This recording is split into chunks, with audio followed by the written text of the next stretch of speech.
wabarakatuh. Saya Dini Herlianti dari Fakultas Ilmu Pendidikan Institut Keguruan dan Ilmu Pendidikan IKIP Siliwangi Cimahi. Sebelum kita ke sistematika, cara penulisan karya tulis ilmiah, ada baiknya kita mengetahui pengertian dan manfaat membuat karya tulis ilmiah. Pengertian karya tulis ilmiah sendiri adalah karya tulis yang dibuat untuk memecahkan suatu permasalahan dengan landasan teori dan metode-metode ilmiah. Karya ilmiah berisikan data, fakta, dan solusi mengenai suatu masalah yang diangkat. Penulisan karya ilmiah dilakukan secara runtut dan sistematis. Lalu, apa saja manfaat penulis karya tulis ilmiah? Tentu banyak yang bisa kita ambil.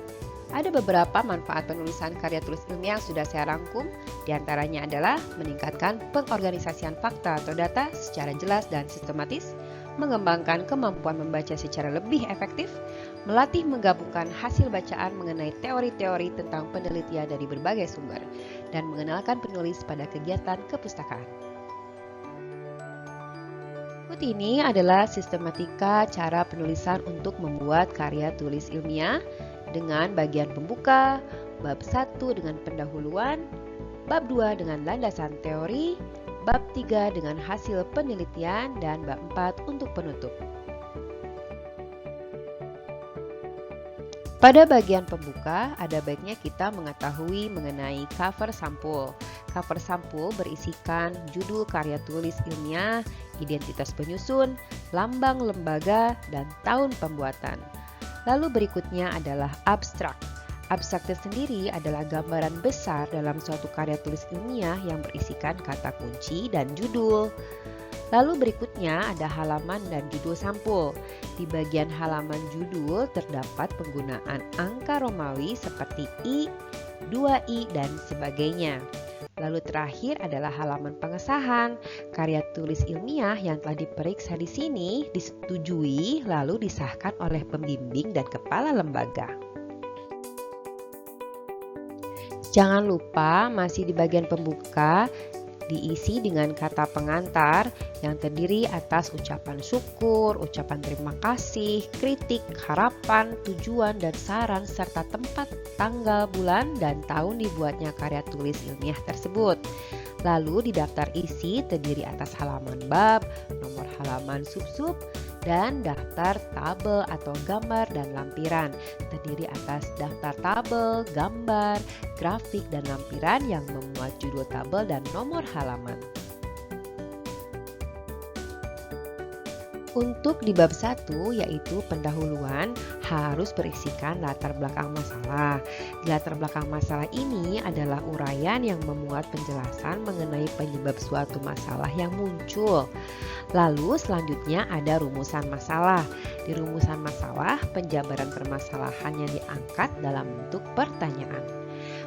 Berikutnya, tujuan penelitian, yaitu pemaparan tujuan yang akan dicapai.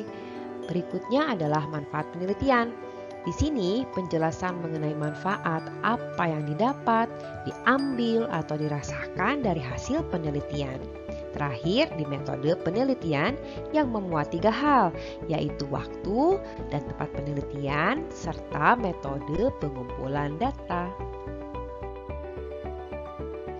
Lalu kita akan masuk ke bab 2 yang berisi kajian teoritis atau landasan teori.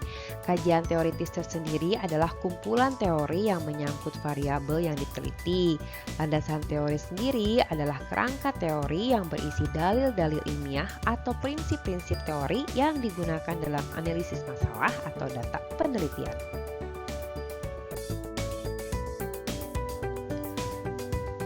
Pada bab 3 adalah mengenai analisis dan pembahasan. Nah, hasil penelitian ini harus berisikan tentang hasil penelitian yang telah diteliti. Isi dari penelitiannya bisa dibuat dalam bentuk penjabaran deskripsi atau tabel ataupun grafik. Di pembahasan penelitiannya bisa berisikan tentang pembahasan pandangan-pandangan teoritis atau menggunakan bahasa ilmiah tentang hasil penelitiannya sesuai dengan kriteria yang sudah ditetapkan. Untuk di bab 4 berisikan penutup, yaitu simpulan Dan saran. Simpulan tersendiri adalah pernyataan sebagai jawaban dari rumusan masalah. Lalu, saran yang disajikan itu harus berdasarkan simpulan penelitian yang dibuat. Yang terakhir ditutup dengan daftar pustaka. Nah, untuk daftar pustaka tersendiri itu ditulis secara alfabetis setelah nama pengarang yang terdiri dari 2 kata dan dibalik susunannya. Misalnya, Katarina Sanjaya menjadi Sanjaya Katarina. Lalu, gelar pengarang tidak dicantumkan dalam penelitian dan juga tidak diberi nomor urut. Itu saja dari saya mengenai langkah-langkah karya tulis ilmiah. Semoga bermanfaat. Terima kasih. Wassalamualaikum warahmatullahi wabarakatuh.